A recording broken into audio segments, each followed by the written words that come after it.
Salut, c'est Zaba et commençons tout de suite par le numéro 8, course à l'espace. La course à l'espace entre les États-Unis et les Soviétiques n'était que l'un des nombreux aspects de la guerre froide. Tout comme la course à l'armement nucléaire entre les Américains et les Soviétiques qui a commencé après la Seconde Guerre mondiale. Il s'agissait d'une course visant à démontrer la supériorité technologique dans l'industrie spatiale. Cette course à l'armement a culminé avec le développement des fusées. Et pour démontrer sa supériorité, l'Union soviétique a lancé le tout premier satellite, Sputnik 1, en octobre 1957 et a réussi à envoyer Yuri Gagarin dans l'espace en 1961. Et cette technologie est devenue très préoccupante pour les autorités américaines qui se sont engagées à remporter une victoire décisive. Pour eux, une telle victoire consisterait à développer des fusées capables de voyager plus vite, plus haut ou de poser les premiers pieds sur la Lune.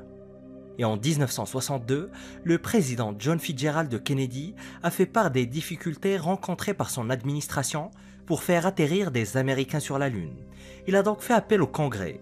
Cet appel a été lancé à un moment où les États-Unis étaient à la traîne de l'Union soviétique en matière de conquête de l'espace.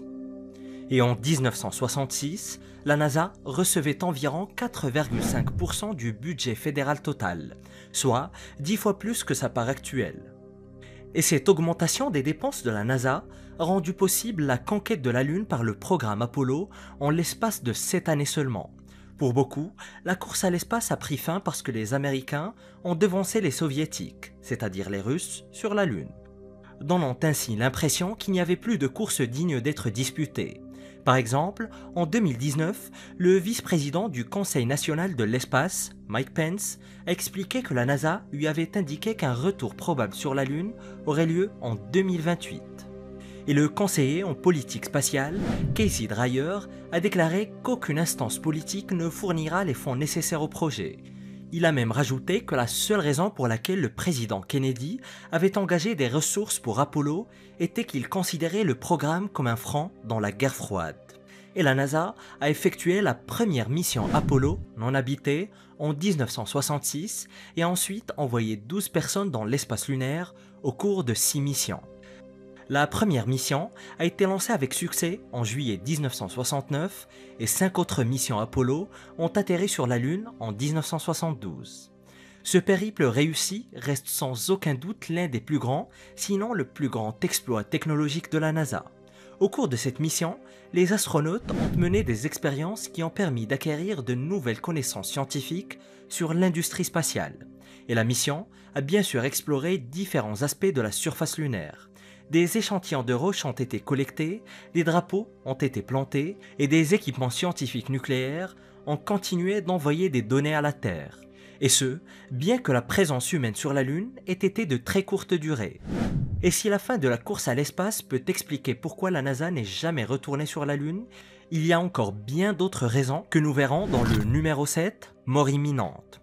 Les voyages sur la Lune sont extrêmement dangereux et risqués. Et le succès de l'alunissage s'est accompagné d'un grand nombre de défis potentiellement mortels. Au cours des opérations Apollo, 2 accidents majeurs se sont produits. Le premier est un incendie sur la rampe de lancement d'Apollo 1. Cet événement a coûté la vie à 3 astronautes. Le second incident s'est produit dans le réservoir d'oxygène d'Apollo 13. Et bien que le réservoir ait explosé, aucune vie n'a été perdue et les astronautes sont revenus sains et saufs sur Terre. Selon certaines informations, Neil Armstrong lui-même a failli mourir 14 mois avant le lancement d'Apollo 11 lors d'un entraînement à l'atterrissage sur la Lune. Un problème est survenu dans le moteur du vaisseau spatial et son module a explosé. Et Armstrong aurait été réduit en pièces dans l'accident s'il ne s'était pas éjecté au bon moment. Et des rapports prouvent également que Neil Armstrong a failli mourir lors de l'alunissage d'Apollo 11. Il a fallu l'aide d'un météorologue de l'armée de l'air américaine, Hank Bradley, afin d'aider Apollo 11 à atterrir en toute sécurité sur l'océan Pacifique. À l'aide d'un satellite de pointe, Hank Bradley a vu ce qui ressemblait à un orage violent sur la trajectoire par laquelle le vaisseau spatial allait pénétrer dans la Terre. Il a alors alerté la NASA avec l'aide d'officiers de très haut rang sur les menaces imminentes auxquelles ils étaient confrontés et des précautions appropriées ont été prises pour détourner le vaisseau spatial vers un atterrissage en toute sécurité. Et d'autres aspects du voyage sur la Lune sont la nature abrasive de la poussière lunaire qui a littéralement rongé les bottes des astronautes, l'absence de la lumière du soleil pendant 14 jours, la chaleur extrême lorsqu'il y a de la lumière solaire et l'incidence d'astéroïdes errants susceptibles d'assommer les astronautes. Mais ces raisons sont-elles suffisantes pour que la NASA ne veuille jamais retourner sur la Lune pour l'explorer davantage? C'est fort probable, mais attendez de connaître les autres raisons dans le numéro 6, coût astronomique. La raison pour laquelle la NASA n'est jamais retournée sur la Lune est le coût astronomique du voyage. Et alors que l'administration Kennedy avait prévu un budget d'environ 7 milliards de dollars pour le programme, elle a finalement dépensé plus de 20 milliards. Cela signifie que l'exploration de la Lune est une entreprise extrêmement coûteuse. Par exemple, le projet Apollo a coûté la bagatelle de 25,8 milliards de dollars, soit environ 265 milliards en dollars d'aujourd'hui, ajustés à l'inflation. Plus de 400 000 personnes, soutenues par plus de 20 000 entreprises industrielles et universités, ont contribué à la réussite du lancement du programme. Et en raison des coûts énormes impliqués, le président Richard Nixon a émis de sérieuses réserves sur le projet. Il ne voit aucune raison justifiant un retour sur la Lune, surtout si l'on tient compte du danger et des dépenses encourues. Il avait également déclaré que seule la concurrence, une motivation économique, pourrait rendre le retour sur la Lune nécessaire. Et l'ancienne administratrice adjointe de la NASA, Laurie Graver, avait cité la station spatiale Freedom, aujourd'hui connue sous le nom de Station spatiale internationale, comme un exemple où le Congrès et l'industrie étaient plus préoccupés par le lancement d'un programme que par sa durabilité. Dans les années 80, le président Ronald Reagan a annoncé que la station spatiale était un carrefour spatial dont le coût initial s'élevait à 8 milliards de dollars. Mais après que le programme Freedom de la station spatiale soit devenu un projet international, en 2010, le coût total est monté en flèche pour atteindre plus de 100 milliards de dollars. Bien sûr, il est tout à fait normal que le coût d'un projet de grande envergure augmente, d'autant plus que sa portée s'élargit. Cependant, dans le cas de l'ISS, la NASA a pour objectif de la rendre bien plus efficace. Mais il y a un autre problème. L'industrie spatiale recherche une fusée plus rapide, moins chère et bien plus efficace. Et Artemis ne peut pas offrir ces avantages car sa fusée SLS n'est pas équipée d'un système de lancement réutilisable. Après chaque lancement réussi, le noyau principal du système et les boosters latéraux finiront dans l'océan. Cependant, la bonne nouvelle est que SpaceX est en train de développer Starship, une fusée réutilisable pour créer une version moins chère et plus verte du voyage spatial. Et jusqu'à présent, le projet a coûté 5 milliards de dollars, contrairement au SLS qui a récemment englouti plus de 23 milliards de dollars. Cependant, le Starship de SpaceX doit prouver qu'il possède l'architecture nécessaire pour réussir dans le cadre du programme Artemis, surtout après le scandale très récent de l'explosion de Starship. Actuellement, le SLS est la seule fusée à la portée de la NASA pour réaliser le Moonshot ou le voyage vers la Lune. Et si les problèmes de Starship sont réglés, la fusée rajoutera une corde à l'arc du voyage spatial. En revanche, un nouvel échec constituerait un revers majeur pour le projet. Numéro 5. Technologie de pointe. L'une des raisons principales, mais qui dérange le plus la NASA, est l'instabilité et le manque de fiabilité des systèmes logiciels. Avec Apollo 17 comme dernière mission sur la Lune et Eugene Cernan comme dernier humain à avoir frôlé le sol lunaire, pourquoi la NASA a-t-elle refusé de retourner sur la Lune? Est-elle confrontée à certains obstacles scientifiques ou technologiques? Malheureusement, il semble que les ingénieurs aérospatiaux n'aient pas encore perfectionné leurs engins. Et cela crée un risque très important qu'il semble déraisonnable de prendre. Comme le prouve d'ailleurs la dernière explosion de Starship de SpaceX. Le SLS par exemple continue d'être victime d'une série de problèmes qui entravent son lancement. Et lors de tests effectués en avril 2022, où l'on a tenté de remplir la fusée de carburant et de la vider ensuite, l'agence a découvert une valve défectueuse et une fuite d'hydrogène. L'inspecteur général de la NASA, Paul Martin, a accusé Boeing, le constructeur du SLS, d'avoir mal anticipé et mal exécuté le projet. Mais ça reste tout de même beaucoup mieux que l'explosion en plein vol de Starship. Je dis ça, je dis rien. Il reste très important de noter que la dernière fois que la NASA avait testé une toute nouvelle fusée lunaire, c'était en novembre 1967.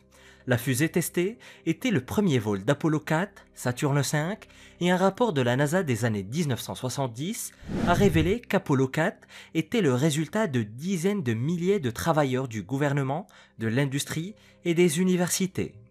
Il a fallu quelques années supplémentaires pour que le système de lancement spatial atteigne la rampe de lancement. Numéro 4. Piège mortel. Au-delà des tiraillements entre les administrations successives et des logiciels défaillants, de nombreuses observations et l'expérience des précédents voyages prouvent que la Lune présente des risques sérieux pour les astronautes. La question se pose de savoir si le risque vaut la peine d'être pris. La surface de cette roche vieille de 4,5 milliards d'années est parsemée de cratères et de blocs rocheux qui menacent sérieusement la sûreté des atterrissages. Et avant que les astronautes ne réussissent à se poser sur la Lune, en 1969, le gouvernement américain a dépensé des milliards de dollars pour cartographier la surface de la Lune et rechercher d'éventuels sites d'atterrissage. L'impact environnemental de l'espace lunaire est une autre source d'inquiétude. La première est l'impact des météorites sur la poussière lunaire pendant des siècles. La poussière lunaire, également appelée régolithe, est chargée électrostatiquement en raison de son interaction avec le vent solaire. Cette poussière lunaire a affecté les missions Apollo de sorte que les astronautes n'ont pas pu séjourner trop longtemps dans l'espace. Ce problème doit être résolu afin de passer des périodes plus longues et de développer des habitats permanents.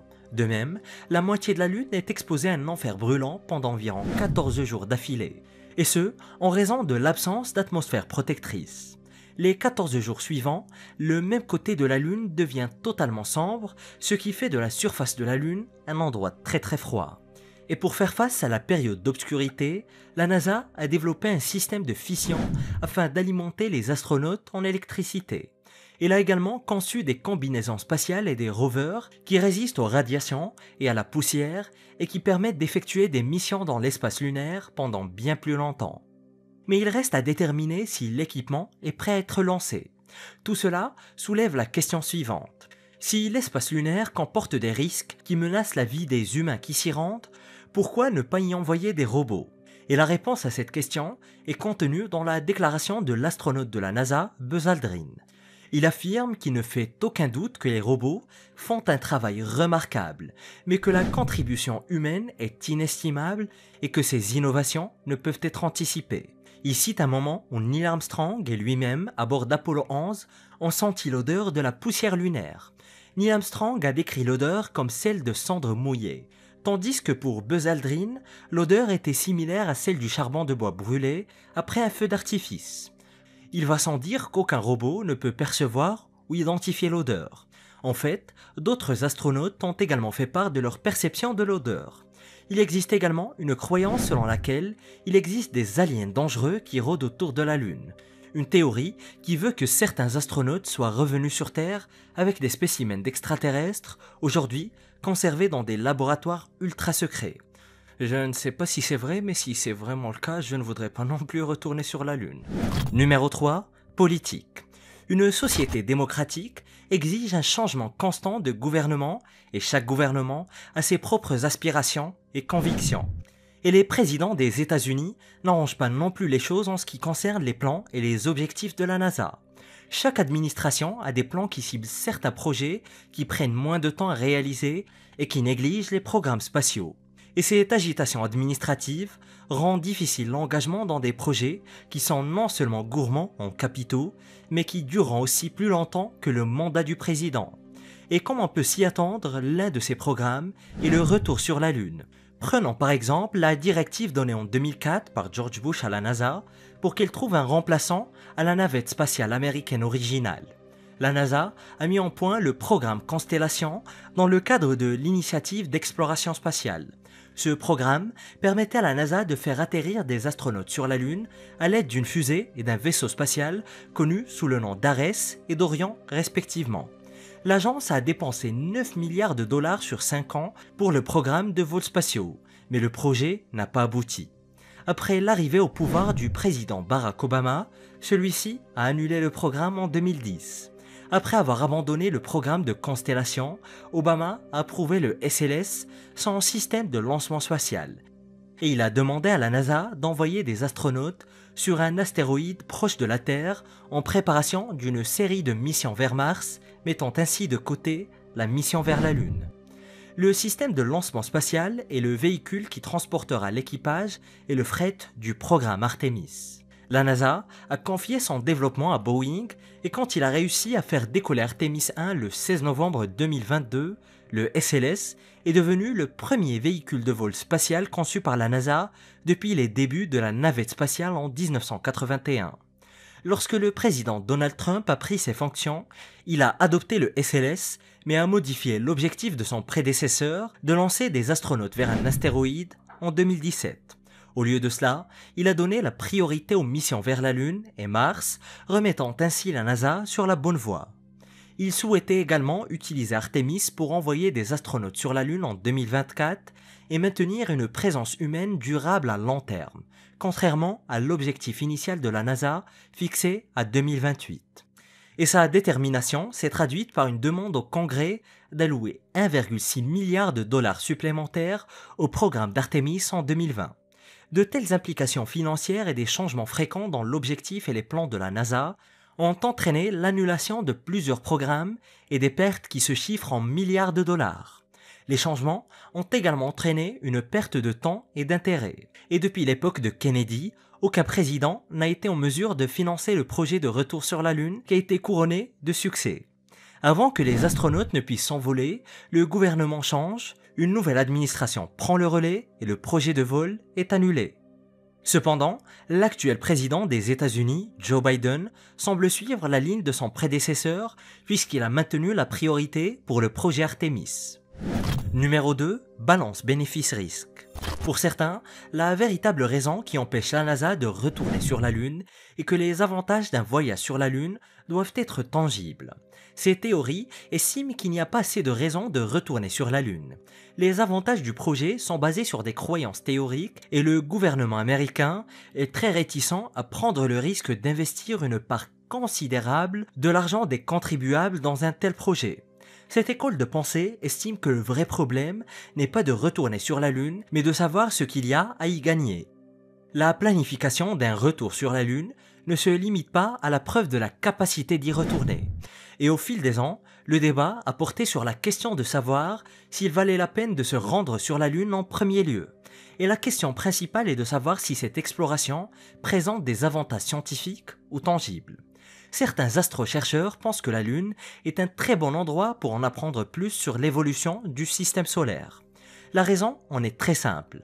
La Lune ne dispose pas d'atmosphère ni d'eau fluide, et n'est donc pas sujette à l'érosion ni à l'altération. Nous pouvons donc être certains que les preuves de son origine seront préservées. C'est l'avis de David Kring, géologue spécialiste de la Lune.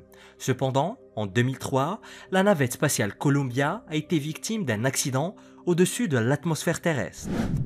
Les 7 membres de l'équipage sont hélas morts. Cet incident a de nouveau soulevé la question de savoir pourquoi des gens risquent leur vie en voyageant dans l'espace.